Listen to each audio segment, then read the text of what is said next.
김종배 시선 집중. 여러분 안녕하십니까? 김종배입니다. 최근 일부 연예인 과잉 경호 논란이 일고 있습니다. 팬들이 다치는 일도 있었고요. 사설 경호업체 측이 일반 승객들의 비행기 탑승권까지 검사한 일도 있었다고 알려지면서 논란이 거세지고 있는데요. 왜 이런 일이 벌어지고 있는 건지 일부에서 짚어보고요. 저항의 아이콘이자 33년간 한국 대중문화의 산실로 불렸던 학전의 무대 뒤를 지켜왔던 가수 김민기 씨, 지난 21일 별세했는데요. 잠시 후 2부에서 그가 남겨왔던 발자취를 따라가는 시간 마련했습니다. 7월 27일 토요일 김종배의 시선집중, 광고 듣고 시작합니다. 아침을 깨우는 이슈들 같이 들으실래요? 사람 냄새 나는 우리들의 이야기, 도닥 토담. 네, 세 분과 함께합니다. 장윤미 변호사 모셨고요. 어서 오세요. 네, 안녕하세요. MC 장원 모셨습니다. 어서 오세요. 네, 안녕하세요. 최민석 작가 모셨습니다. 어서 오세요. 네, 안녕하세요. 네, 자, 주제와 관련된 오디오 듣고 이야기 나눠보겠습니다. 나오세요. 나오라고요. 아이고. 비명 소리와 함께 포착된 건 양복 차림의 한 건장한 남성. 당신 뭐하냐고요? 당신 안 밀었어? 안 밀었다고? 일본 공연을 마치고 입국한 아이돌 그룹 크래비티의 한 팬이 SNS에 이 영상을 올리면서 과잉 경호 논란이 불거졌습니다. 해당 경호원은 A씨 손을 위쪽으로 올렸을 뿐 때릴 의도는 없었다고 해명한 것으로 알려졌습니다. 앞서 지난 12일에는 배우 변우석의 경호업체 직원이 무단으로 공항 게이트를 통제하고 라운지 이용객들에게 플래시를 쏘거나 항공권을 검사해 황제 경호 논란이 불거졌습니다. 지난해에도 그룹 NCT 드림의 경호원이 30대 여성 팬을 밀쳐 늑골 골절상을 입히는 등 공항에서 경호원들의 과잉 대응 논란이 계속되고 있습니다. 네, 사례가 좀 되는데요. 연예계 정통한 MC 장원께 먼저 좀 여쭤봐야 될 것 같습니다. 왜 이런 일 반복되는 겁니까? 이게 여러 가지 이해관계가 얽혀서 이해관계가 좀 얽혀 있습니다. 이게 연예인들이 보통 공항 패션이라 그러면서 이슈가 되는 경우가 많잖아요. 좀 그것도 신기해요. 네. 아니 딱 사진 보고 어느 제품 뭐 얼마짜리를 어떻게 알아요? 그거? 그게 왜 그러냐면 입고 있는 옷들이 대부분 협찬 제품인 경우가 많습니다. 그래서 그 협찬사에서 언론사에 보도자료를 뿌려요. 미리. 맨날 며칠 몇 게이트로 우리 어떤 연예인이 우리 제품을 입고 출국을 할 것이다, 혹은 입국을 할 것이다라고 그래서 나오는 거예요? 자료를 보내주는데 과거에는 그게 이제 관리가 잘 되면서 취재진들만 그 자료를 접할 수가 있었는데 이제는 이 팬들의 영향력이 커지면서 그 자료를 팬들도 접하게 됩니다. 그리고 갖고 오게 되는 장비들도 취재진 이상이에요. 그 대포 카메라라 그러죠. 비싼 거. 네. 뭐 이따만한 거. 네네네. 그 장비도 취재진 이상급인 경우도 많고 실제로 파급력, 영향력도 팬들이 굉장히 커졌습니다. 온라인상에서 일단 활동을 하면서 팬들이 올린 사진이 화제가 되면 연예인들에게도 도움이 되고 협찬사에게도 기분 좋은 일이 되죠. 그러다 보니까 이제 팬들에게도 어느 정도 일정 부분의 권력이 생기기 시작하면서 과도한 요구를 하는 경우도 종종 생기게 된 겁니다. 예를 들면 과도한 요구란 게 뭘 얘기하는 거예요? 그러니까 우리는 어디까지 팬들이 우리는 스타에게 어느 정도까지 접근할 수 있게 해달라. 그러면서 접근을 원래는 팬들은 취재진들 뒤에서 이선에서 이제 촬영을 할 수 있었는데 그 경계가 무너지면서 좀 더 팬들이 그 스타를 가까이에서 찍고 싶은 욕망이 좀 커지면서 요구하게 되고 또 그 가운데서 경호업체는 그걸 또 선을 그어줘야 되고 경계를 만들어줘야 되는 입장에 있는 거죠. 근데 이제 협찬사나 배우나 또 매니지먼트의 이해관계는 또 다를 수 있는 거죠. 그러니까 그 전선에 경호업체가 있으면서 경호업체 입장에서는 조금 억울한 측면이 있을 수도 있습니다. 저는 그래 평소 궁금했던 게 A라는 연예인이 언제 무슨 비행기를 타고 어디 출국하는지 팬들이 어떻게 아는가 사실 그것도 궁금했거든요. 네. 다 이렇게 공유가 되는 거군요. 공유가 되죠. 이제 취재진들한테만 보도 자료가 배포가 되지만 그걸 사실 이제 누구한테 주는지는 다 일일이 뭐 통제할 수가 없는 상황이니까. 그러면 결국 그 공항에서 그 파는 결국은 그 소속사 이런 데서 만든다고 봐야 되는 거잖아요. 그렇게 놓고 본다면. 그렇죠, 사실. 그렇죠. 소속사도 그런 것들을 알고 있지만 또 팬들이 많이 몰리고 이슈가 돼야 그만큼 이 스타가 인기가 있고 영향력이 있고 많은 사람들의 관심을 받고 있다라는 반증이기도 하지만 네. 또 그로 인해 생기는 문제점들도 또 좀 있다 보니까 그 첨예한 선에 또 경호업체들이 놓여 있습니다. 근데 또 경호업체들 같은 경우는 경쟁이 굉장히 치열해요.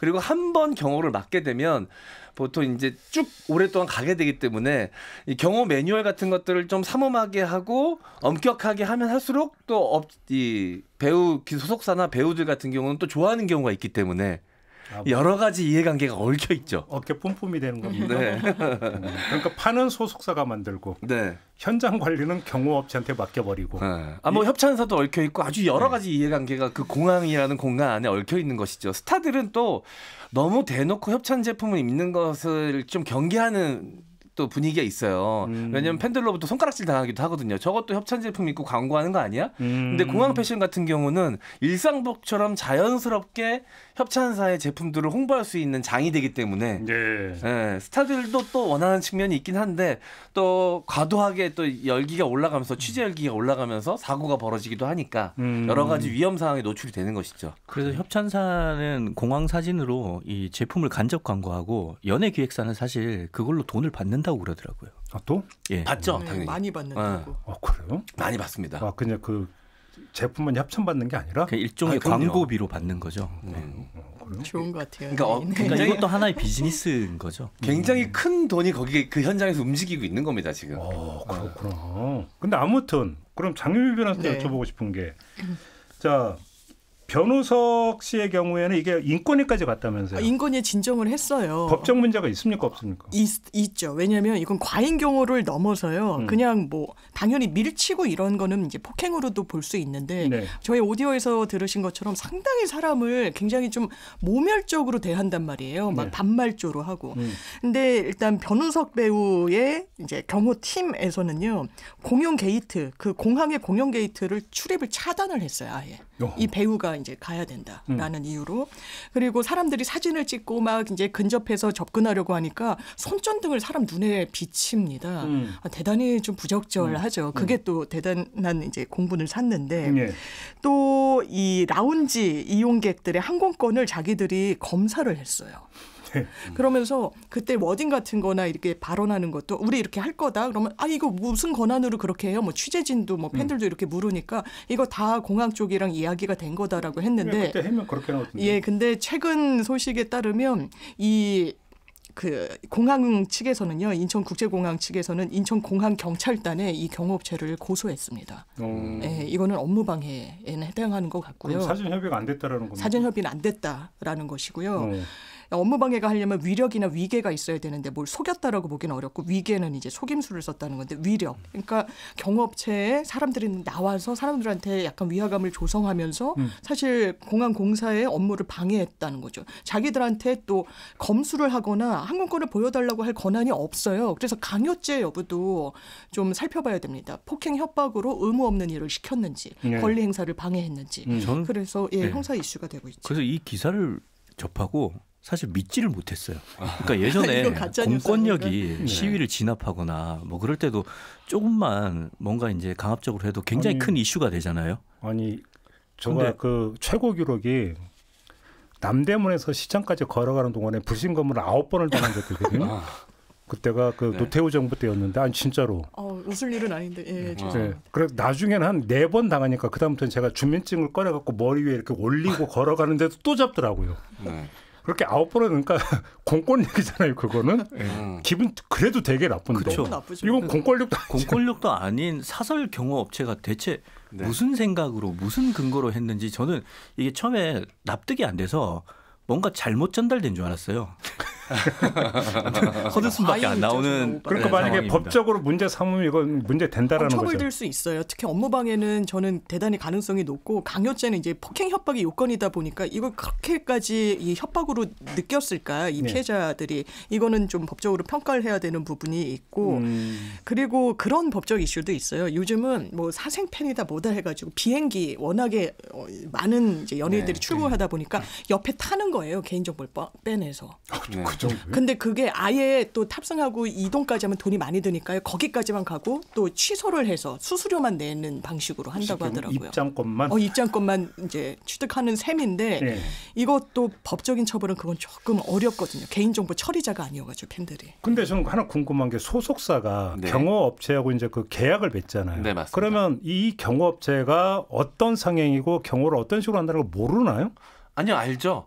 이 어떤 식으로 우리 회사는 경호 매뉴얼을 갖고 있다. 어떤 방식으로 경호를 한다라는 거를 다 브리핑을 하고 이제 계약을 맺게 되죠. 그다음에 또 그러니까 소속사가 네. 계약을 맺다 경호업체한테 너무 과도하게 하면 그러니까 문제가 되니까 하지 마라 이렇게 또 요구할 수도 있잖아요.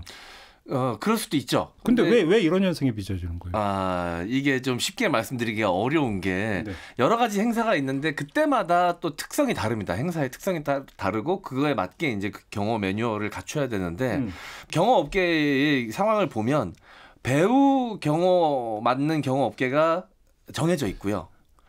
가수들, 아이돌들의 경호를 맡는 업체가 보통 정해져 있습니다. 장르에 따라 또 되게 달라요? 네, 장르에 따라 달라요. 왜냐하면 그 스타들의 특성이 다 다르고 행사나 경호해야 되는 상황들이 다 다르기 때문에 전문 업체들이 있습니다. 네. 그래서 보통 한 번 맡으면 오래 가는 경우가 많아요. 근데 이제 아주 작은 문제가 좀 트러블이 생기면 언제든지 좀 교체될 수 있는 가능성도 갖고 있는 거다 보니까 이게 스타의 안전을 경호하는 게 1차적 업무지만 2차적 업무로 약간 심기 경호를 하게 되기도 합니다. 스타의 심기 경호 혹은 그 소속사의 심기 경호도 하게 되면서 약간 과잉 경호로 흘러가는 경우들도 좀 있고 또 아까 장민민 변호사님께서 말씀해 주신 것처럼 이 팬들의 약간 과격한 행동들이 종종 벌어지다 보니까 스트레스 지수가 양쪽이 다 높아지는 거죠. 근데 바로 이 점에 한번 저는 그러니까 알겠어요. 그러니까 아까 뭐 비행기 네, 안까지 뭐 탑승한다 그런 아주 극히 예외적인 경우 있는 거 알겠는데 그래도 우리나라의 팬 문화가 네. 외국처럼 예를 들어서 그러니까 유명 연예인을 암살을 했다든지 네. 그다음에 뭐 파파라치가 그렇게 기승을 부린다든지 뭐 이런 정도까지는 아니잖아요. 네, 네. 그래서 일각에서는 좀 그 우리나라의 팬 문화나 이런 거고 비춰볼 때 좀 너무 심한 거 아니냐, 좀 과잉 아니냐. 지금 저희가 이야기하는 이 어떤 돌출된 사례 말고. 네. 그렇게 다수의 경호원까지 동원을 해가지고 그렇게까지 경호할 필요가 있느냐라는 얘기도 좀 있었잖아요. 네네. 어떻게 보십니까? 이게 물론 미국이나 뭐 이런 그 나라들과 비교했을 때 이 과격성, 팬들의 과격성을 뭐 비교했을 때 우리나라가 심하다 뭐 이렇게 얘기할 수는 절대 없습니다. 그렇긴 한데 그만큼 또 팬들의 권력이 좀 세진 건 사실이에요. 그러니까 좀 과도한 요구를 하는 경우도 생기긴 했고 물론 다 그런 건 아닙니다. 네. 일부 팬들이 좀 과도한 걸 요구하기도 하고 선 넘은 행동을 하기도 하니까 그 민감해지는 부분도 있긴 한데 그 경호업체 입장에서는 아주 작은 문제라도 돌출이 되면 본인들에게는 큰 문제가 될 수 있는 거죠. 그걸 미연에 방지하고 싶은 마음도 존재하는 겁니다. 이게 사안의 크기를 다른 나라하고 비교하기 이전에 이제 우리나라에서 벌어질 수 있는 여러 가지 이슈의 크기만 비교해 봤을 때 아주 작은 사고라고 보여질 수 있는 것도 벌어지면 업체 입장에서는 큰 사고일 수 있는 것이죠. 그런데 연예인들 입장에서는 이른바 뭐 사생팬들 막 집에 계속 찾아오고 그리고 최근에 한 기사는 아이돌들이 일단 그 비행기에 탑승했는데 기내식을 한 팬이 자기 마음대로 뭐 선택을 해서 바꿔놨다 이렇게도 하더라고요. 그러니까 불안하다는 거예요. 네. 이걸 어떻게 이렇게까지 태연이 그거를 네. SNS에 올렸어요. 문제를 삼았고요. 이게 가능하냐. 우리 없이 이렇게 남이 바꿔놓는 게 가능하냐. 바꿔버렸다고 팬이. 네.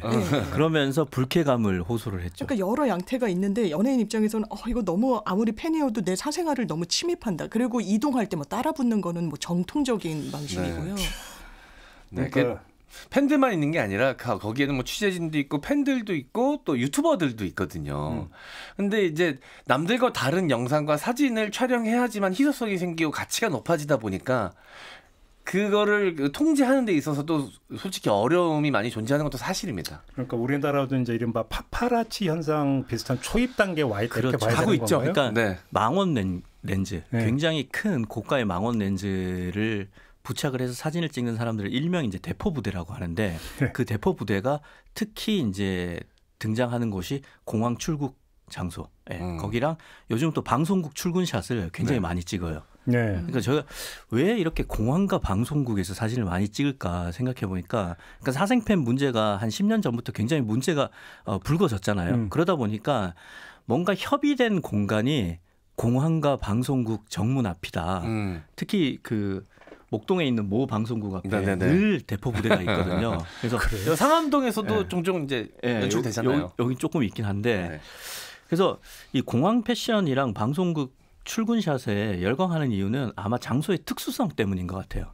그러니까 공항이 우리의 일상에서 벗어나서 비일상적인 공간으로 출발하는 상징적인 장소잖아요. 그렇기 때문에 평소와는 다른 마음가짐, 다른 옷차림으로 자신의 설렘을 표출하는 장소죠. 그러니까 여기에 흠모하는 아티스트가 일상의 공간을 벗어나서 평소와 다른 복장으로 떠나니까 더 관심을 쏟게 되는 거고 여기에 편승을 해서 협찬사들이 붙어서 간접 광고를 하고 소속사는 이걸로 돈을 벌고 언론사에서는 이게 어뷰징이 되겠다. 그래서 여기에 합류를 하면서 또 팬들 중에서는 일명 대포 부대들이 이 사진을 찍어서 사실 온라인 커뮤니티에서 판매를 합니다. 그러니까 자기가 좋은 사진을 갖고 있으면 다른 팬들이 DM을 막 보내요. 그것 좀 어떻게 할 수 없냐. 그럼 판매도 하고 또 권력을 가지게 되거든요. 그러니까 이 모든 욕구가 어우러져서 지금의 현상이 빚어지고 있다.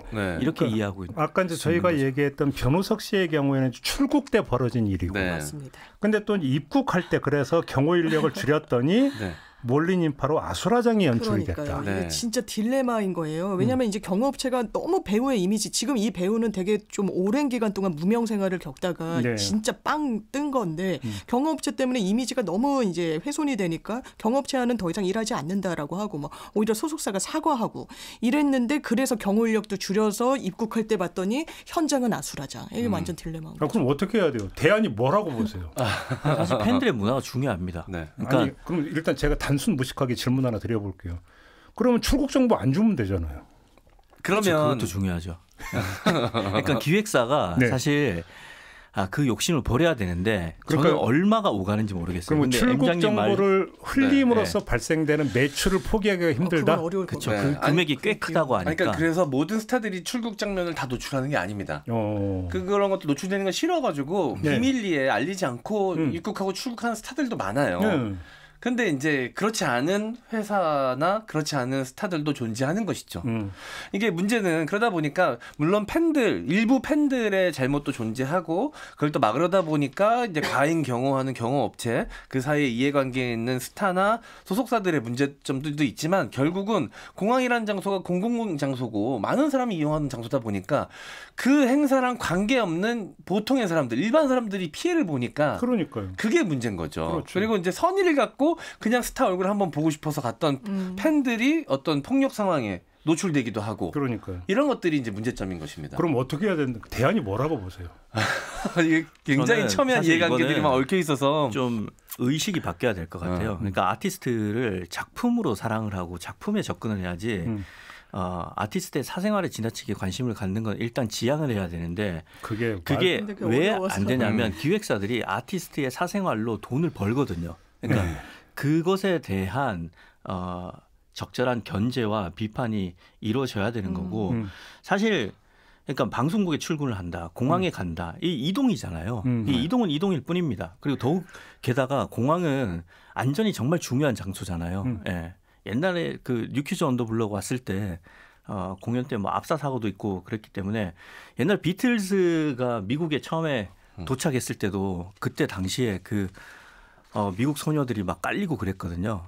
그렇기 때문에 그냥 이 공항에 대한 이동 관심을 줄이는 문화, 사실 언론도 여기에 동참하지 않아야 되는 거죠.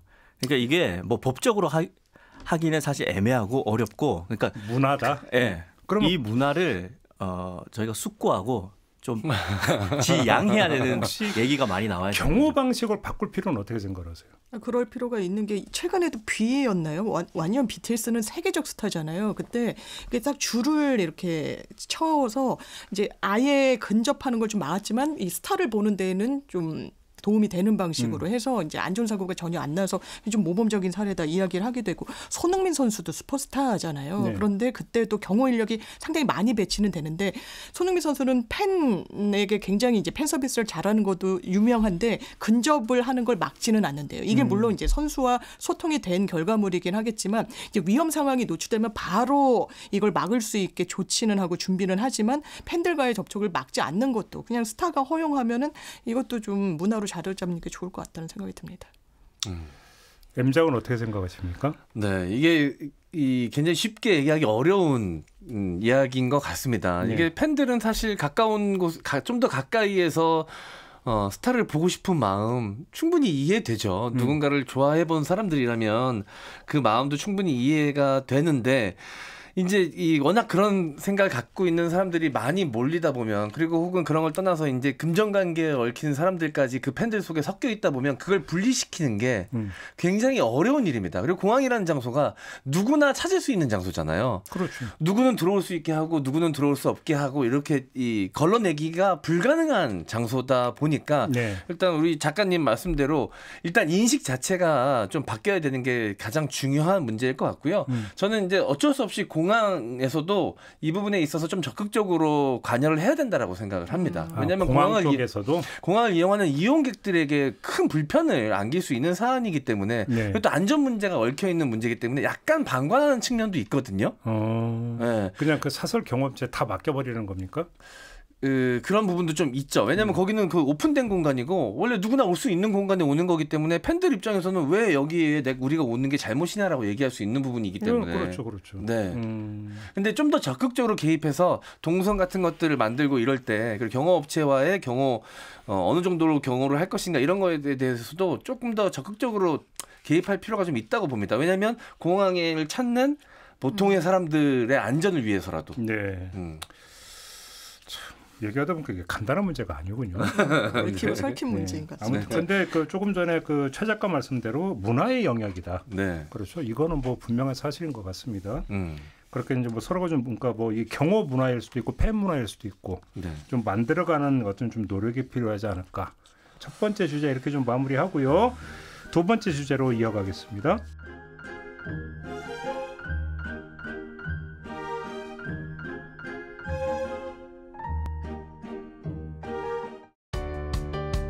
때로는 날카롭게, 때로는 삐딱하게, 그러나 매 순간 섬세하게 시선이 필요한 우리 사회 곳곳을 살펴봅니다. 김종배의 시선집중.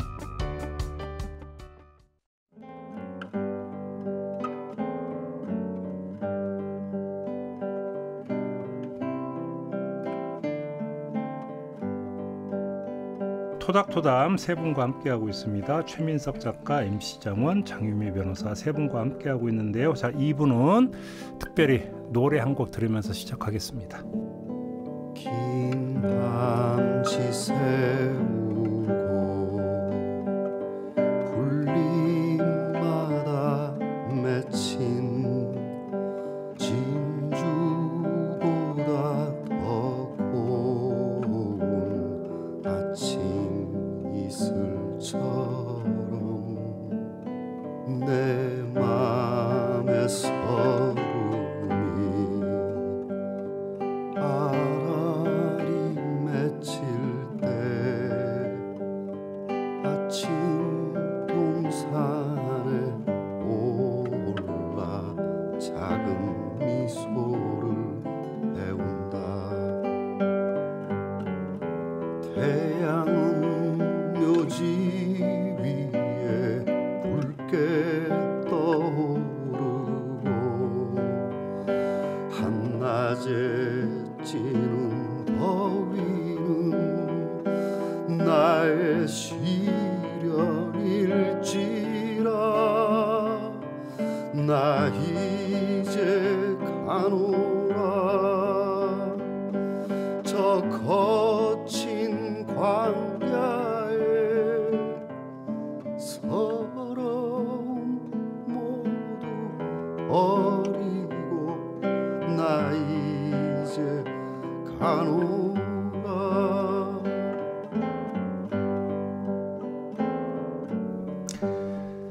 네, 이제는 고인이 된 가수 김민기 씨. 우리 세 분에게는 고인이 어떻게 기억되어 있는지가 좀 궁금한데요. 저는 일단 고 김민기 선생은 멋있는 사람인 것 같아요. 삶 자체가. 그러니까 아침 이슬이 굉장히 많은 사랑을 받았잖아요. 근데 사실 본인은 그 노래가 학생들한테 사랑을 받는 걸 알고 굉장히 어리둥절해하고 본인은 노래하는 거를 계속 거부를 했고 그냥 굉장히 시대가 부른 인물이죠. 그렇기 때문에 세상이라는 큰 무대에 나와서 조명을 받을 수 있었음에도 불구하고 결국 자신이 가장 사랑하고 가장 소중하게 여긴 그 지하 소극장에서 남들이 주목하지 않는 연극, 그것도 어린이극, 뮤지컬 여기에 힘을 썼고 늘 뒷것으로 남으면서 조명을 자신이 아닌 무대 위에 후배들이 받도록 힘썼다는 거. 이게 사실 요즘 막 누구나 다 서로 주목받고 싶어 하잖아요. 자기가 안 한 것도 이거 내가 했다 숟가락 얹기를 좋아하는데 이런 시대에 이런 삶을 누군가가 살면서 이런 족적을 남겼다는 것 자체가 멋있고 울림이 있는 것 같아요. 정말 아티스트로서 그리고 예술가로서도 너무 각인이 많이 돼 있는데 삶에 대한 태도 그리고 사람을 대하는 자세 이런 게 정말 큰 울림을 주는 분이 아니었나.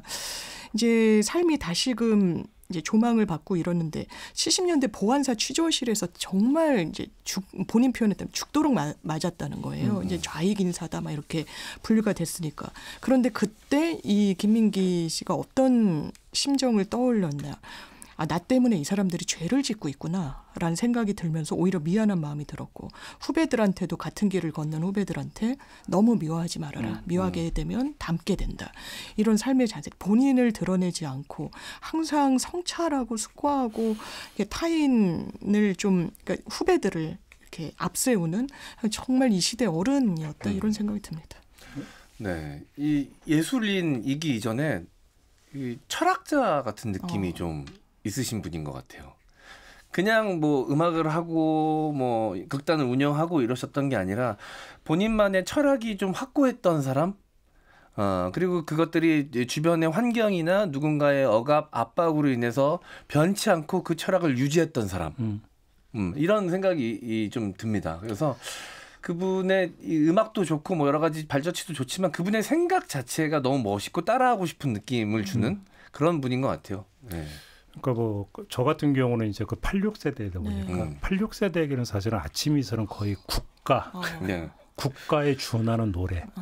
뭔가 이 정도의 어떤 존재감을 가지고 있었던 노래인데 저는 요즘도 가끔 유튜브에서 지금 들은 그 음질이 좋은 그 아침 이슬 말고 정말 지직거리는 그 버전이 있거든요. 그러니까 저희가 학교 다닐 때 같은 경우는 카세트 테이프에 복사하고 또 복사해서 정말 지직거리는 게 엄청 심했던. 예, 비 오는 소리 들리는. 예. 저는 가끔도 그걸 찾아 들어요. 그러면서 사실은 그때는 김민기 씨라는 어떤 그 인물보다는 아침 이슬이라고 하는 그 노래. 그것이 가졌던 의미가 너무나 어마어마하게 컸었던. 그리고 여기에 당시의 시대상이 좀 그대로 담겨 있었던 그런 것 아닌가 싶은 생각이 드는데 결국은 이게 그 80년대에 나온 게 아니라 박정희 정권 때 유신 때 사실 유신 때를 어떤 담고 있는 노래라고 봐야 되는 거잖아요. 근데 왜 박정희 정권은 그러면 이 노래를 이렇게 불편해했을까? 가사만 들어보면 전혀 불편한 내용이 없을 것 같은데요. 네. 그러니까 사실 이게 이제 그 확인이 안 되고 있지만 일화도 있거든요. 설이 굉장히 많아요. 네, 설이 여러 가지가 있는데 확인이 안 된 거라 얘기는 못 하겠습니다만 그래서 갑자기 금지곡으로 됐어. 왜 뭐 이런 얘기가 있었다는 뭐 하여간. 근데 금지곡으로 해버리는 바람에 더 많은 사랑을 받게 된 것 같습니다. 그런데 정말 이 노래 자체가 부침이 있었던 게 71년도에는 건전가요 서울시 문화상을 수상할 정도로 이제 건전가요로 분류가 됐었어요. 근데 느닷없이 4년 뒤에 금지곡이 되거든요. 75년도였습니다. 뭐 썰이 이제 묘지라고 하는 뭐 가사 이게 나와서 뭐 그렇다부터 뭐 별별 썰이 다 있어요. 태양이 붉게 떠오르는. 그렇죠. 왜 붉냐. 근데 그 시절은 뭐 어떤 논리적 근거보다는 누군가의 심기가 가장 중요하던 시절이니까요. 알 수 없죠, 사실. 그러니까. 약간 아이러니도 이 북한에서도 그러니까 남한에서는 이게 북한과 연관이 있는 노래다라는 소문이 퍼지고 북한에서도 사실은 아침 이슬을 금지곡으로 지정을 했어요. 그러니까 제일 처음에는 이게 남한 인민들의 반미 데모의 노래다 이렇게 소개를 했는데 이 노래가 북한에서 이제 뭐 좀 유행을 타면서 분위기가 묘해지니까 98년에 금지곡으로 묶어버린 거죠. 그래요. 근데 아침 이슬만 있는 건 아니지 않습니까? 그렇죠. 네. 또 상록수라는 노래가 거의 있습니다. 국가죠. 잠깐 들어보실까요?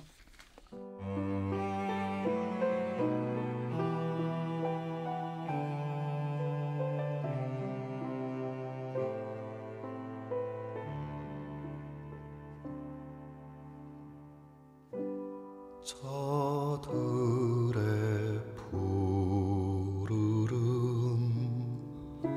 솔잎을 보라 돌보는 사람도 하나 없는데 비바람 맞고 눈보라 쳐도 온누리 끝까지 맘껏 부르다 서럽고 쓰리던 지난 날들도 다시는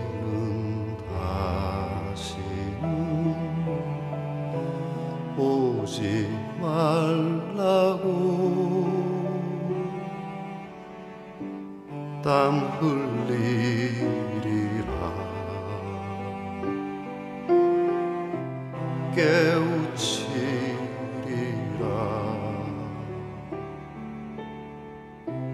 거칠은 들판에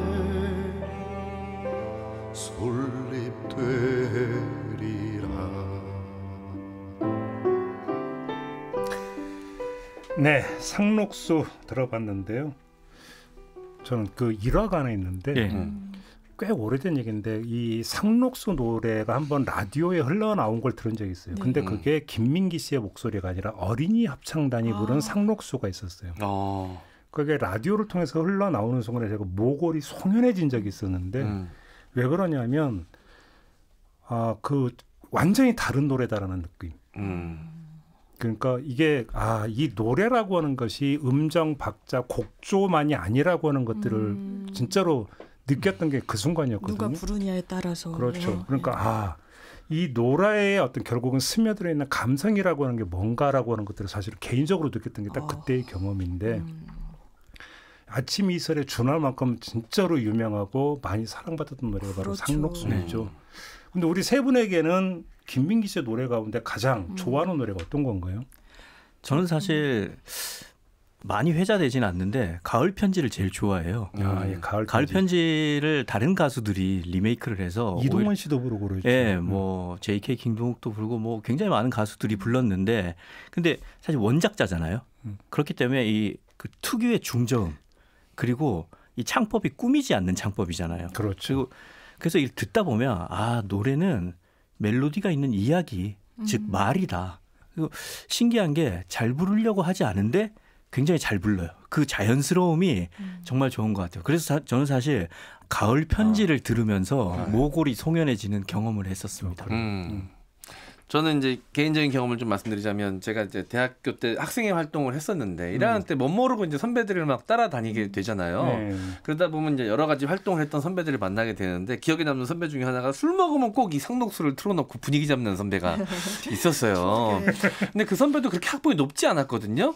그래서 대한민국의 굉장히 이 늘 치열했지만 가장 치열했던 순간에 뭐 학생 운동의 중심가에 있었던 선배는 아니었는데 세대상으로도 좀 약간 근데 그때 당시에는 이제 그런 선배의 모습이 굉장히 고뇌에 빠진 이 대한민국의 미래, 이 민주화에 대해서 고민하는 것처럼 보여가지고 멋있어 보였는데 그 감성을 물려받은 거더라고요. 결국은 선배들한테. 그러네요. 그 윗대 선배들이 좋아했던 노래를 옆에서 같이 듣고 같이 슬퍼하고 그러면서 그 감성을 느끼면서 그 물려받은 것 같다는 느낌이 들었는데 꼭 이게 어떤 민주화의 이 힘들었던 그 현장에 있지 않았던 사람들한테도 분명 이 감성을 터치하는 뭔가가 있거든요.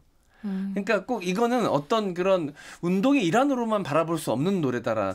모든 사람들 그 시대를 살지 않았던 그냥 보통의 사람들의 감성도 터치하는 노래만으로의 힘으로도 충분히 그 힘을 갖고 있는 노래가 이 아침 이슬이나 상록수다라는 생각이 좀 듭니다. 그러니까 우리가 그렇게 쉽게 운동가요다 옛날에 뭐 그런 표현 많았잖아요. 그런 게 아니다. 이 곡은 원래 운동가요로 쓰인 게 아니라 뒷이야기로는 김민기 선생이 이제 아침 이슬부터 여러 곡이 금지를 당하면서 활동을 못 했잖아요. 그래서 이제 공장에서도 일하고 야학 교사도 하고 뭐 농사를 짓기도 하고 뭐 그러면서 노동자들을 좀 만났는데 나중에 그 사람들이 결혼을 한 거예요. 그래서 삶이 팍팍하지만 잘 해치고 나아가라라는 뜻으로 사실 좀 분위기는 음울하지만 이게 축가예요. 결혼식 축가라서 노동운동과는 사실 연관성이 없고 그렇게 생각해 보면 많은 분들이 아직도 기억하실 것 같은데 옛날 박세리 선수가 LPGA에서 처음 우승할 때 공이 벙커에 한번 빠졌거든요.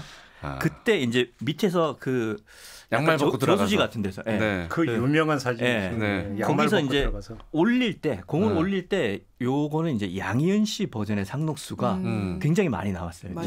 기억난다. 그래서 사실은 좀 우리 삶에 닥치는 역경을 딛고 일어서자 그런 메시지가 굉장히 강한 곡인 거죠. 그렇죠. 그렇게 각인된 노래예요. 왜냐하면 그때 IMF로 온 국민이 정말 좀 침체돼 있었고 박세리 선수가 승리까지 견인하는데 또 양말을 벗었을 때 너무 훈련이 고되니까 또 몸은 굉장히 타 있고 발은 굉장히 또 하얘서 이 대비되는 또 이런 부분 그리고 배경으로 흘러나왔던 상록수 굉장히 좀 많은 위로가 됐던 노래인 것 같고 전 개인적으로는 백구라는 노래를 참 좋아하는데요. 백구라는 노래도 있죠. 그러니까 그것도 그 노래 눈물 납니다. 아이가 부른 버전과 김민기 선생님이 부른 버전이 이게 같은 노래인가 싶게 되게 다르고 이게 또 이야기가 있는 노래예요. 백구가 이제 죽음에 이르기까지 막 이런 과정을 대단히 담담하게 풀어내는 노래라서 마음에 큰 울림을 주는 노래 같습니다. 그러니까 이 김민기 씨의 노래는 보면 대부분 담담하게 진행이 되거든요. 그래서 이 듣는 사람, 감상하는 사람의 이 감정이 들어설 수 있는 자리를 많이 만들어주는 것 같은 좀 느낌이 들어요. 그러니까 저는 개인적으로 되게 좋아하는 말이 좋은 노래는 말하듯 부르는 노래다라는 누가 한 말인지를 잘 기억이 안 나는데 박진영 씨가 많이 했던 것 같은데 그냥 말하듯 하는 노래 읊조리듯 하는 노래가 좋은 노래다 이런 얘기는 저는 거기에 100% 공감을 하거든요. 그러니까 뭐 음역대가 몇 옥탑을 뭐 왔다 갔다 하는 이런 어떤 가창력도 중요하지만 결국은 공감이라고 하는 게 어디서 나오는가라고 하는 것들을 보면 그걸 관통하고 있는 얘기가 바로 그 얘기인 것 같아요. 어찌 본다면 그거의 가장 표본적인 가수가 김민기 씨 아닐까 싶은 생각도 사실은 많이 들어요. 그런데 노래만이 아니라 극단 학전도 사실은 빼놓을 수가 없는 거죠. 그렇죠. 절대 빼면 안 돼요. 우리 문학에서 그것이 갖는 의미가 뭘까요? 그러니까 사실 김민기 씨라고 하면 종합 예술인인 느낌이 굉장히 큰데 일단 원래 학생 때 미술을 했었잖아요. 그렇기 때문에 나중에 이제 글을 썼는데 그 글이 굉장히 회화적이에요. 그러니까 딱 보여주듯이. 그래서 음악에서도 지금 진행자님께서 음악이 말을 하듯이 읊조리듯이 얘기한다는 거는 결국은 노래의 스토리텔링이 있거든요. 그렇죠, 그러니까 김민기 선생의 이제 제일 큰 능력은 여러 분야, 미술, 음악, 그다음 극작가, 연출가로서 전방위적으로 활동을 했기 때문에 이 모든 장점을 어느 매체에 갇히지 않고 동시에 구현을 한다는 거죠. 그래서 음악은 회화적이고 이야기는 또 음악적이고 그렇기 때문에 뮤지컬이 있는 거고 대사도 보면 굉장히 리드미컬해요. 그래서 굉장히 나오기 어려운 뭐 천재라는 얘기를 워낙 많이 하니까 종합예술이라니까 자꾸 홍서범 씨가 떠올라서 잠깐 느낌이 좀 혼동되는 느낌은 있지만 이만큼 음악, 미술, 그다음 극예술까지 통합해서 아우르는 인재가 한국 현대사에 과연 몇이 있었는가라고 되묻고 싶습니다. 저희 대학교 때는 지하철 1호선을 정말 안 본 사람이 없을 정도로 굉장히 이 학전에서 했던 장기 그 연극을 많이 봤고 그것도 이게 원래 독일이 원작자이긴 하지만 이게 한국으로 다 풀어내서 여러 인간 군상들 그리고 이제 삶에 굉장히 치열하게 사는 이제 서민들 이런 부분을 좀 그려냈던 거 그것도 정말 우리나라 문화사에는 한 획을 그은 게 아니었나 싶습니다. 그러니까 약간 좀 그 얘기 그 주제를 좀 약간 바꿔봤으면 좋겠는데 아까 저희가 이제 금지곡 얘기를 했잖아요. 도대체 이게 건전가요로 이렇게 평가받다 갑자기 금지곡으로 지정이 됐다.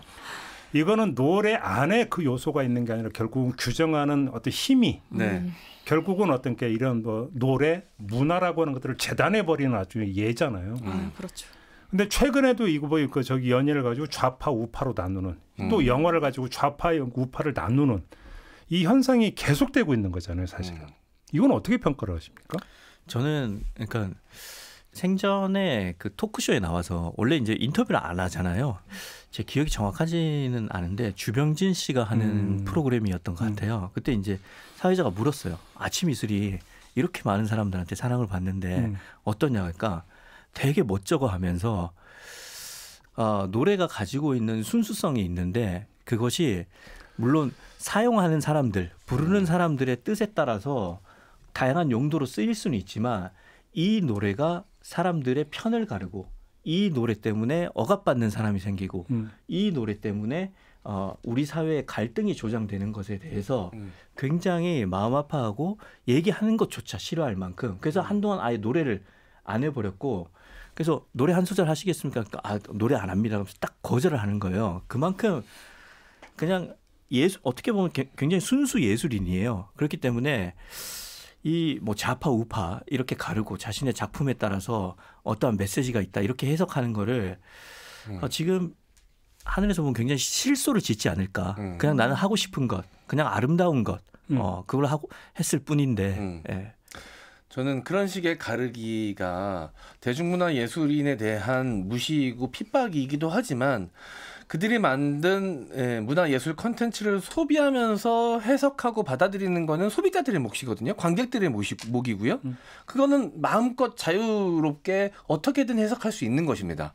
그런데 이걸 좌파 우파로 가르는 순간 그 기준에 맞춰서 해석을 하고 받아들여야 된다고 지침을 내려주는 거예요. 대중에게. 그건 문화예술인을 향한 핍박일 뿐만이 아니라 대중을 향한 핍박이기도 하기 때문에 아주 큰 문제라고 생각을 합니다. 너무 공감이 되고 일단 문화예술을 어떤 자세로 접근하는가 대단히 폭력적인 사고 방식인 거죠. 어떻게 뭐 프로파간다도 아니고 단순한 수단이 아니고 여러 스펙트럼과 지형을 담아내는 게 예술인 거고 복합적인 거고 거기에는 정말 정치 이념이 많이 담길 수도 있는데 그것을 딱 무자르듯이 이거는 좌파 영화.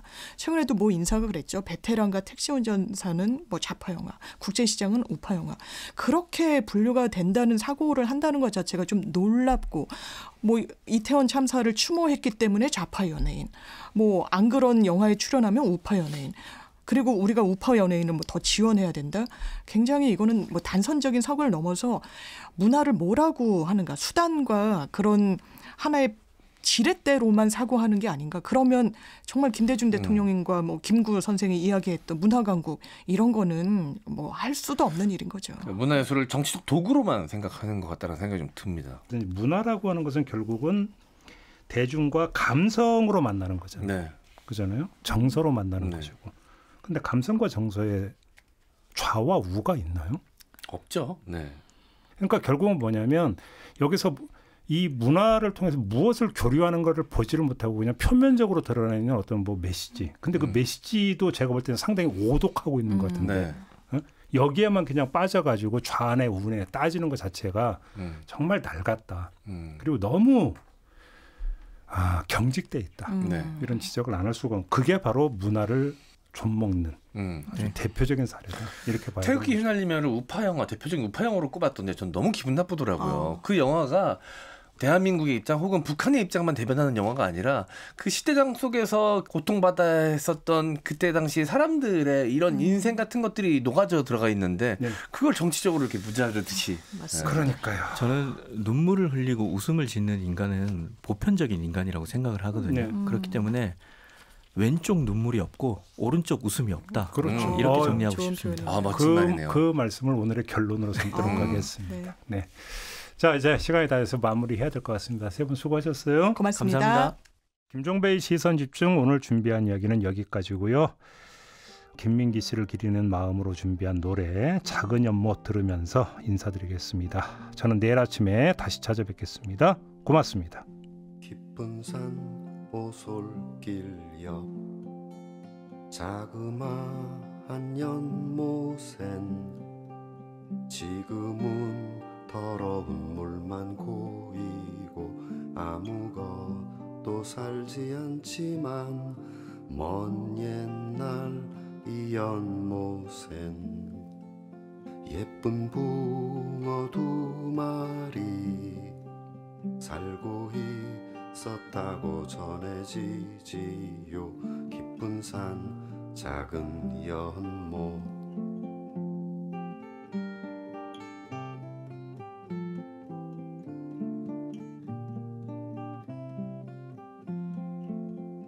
어느 맑은 여름날 연못 속에 붕어 2마리 서로 싸워 한 마리는 물 위에 떠오르고 여린 살이 썩어 들어가 물도 따라 썩어 들어가 연못 속에선 아무것도 살 수 없게 되었죠. 깊은 산 오솔길 옆 자그마한 연못엔 지금은 더러운 물만 고이고 아무것도 살지 않죠.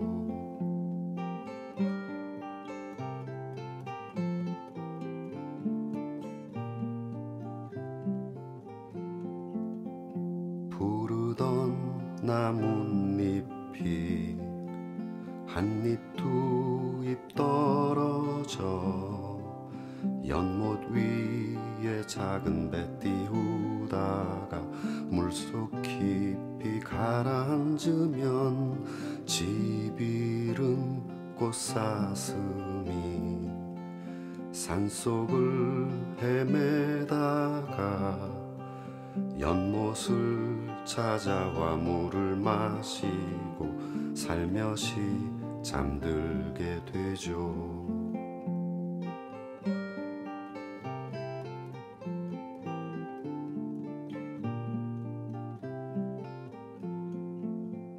해는 서산에 지고 저녁사는 고요한데 산허리로 무당벌레 하나 휙 지나간 후에 검은 물만 고인 채 한없는 세월 속을 말없이 몸짓으로 헤매다 수많은 계절을 맞죠.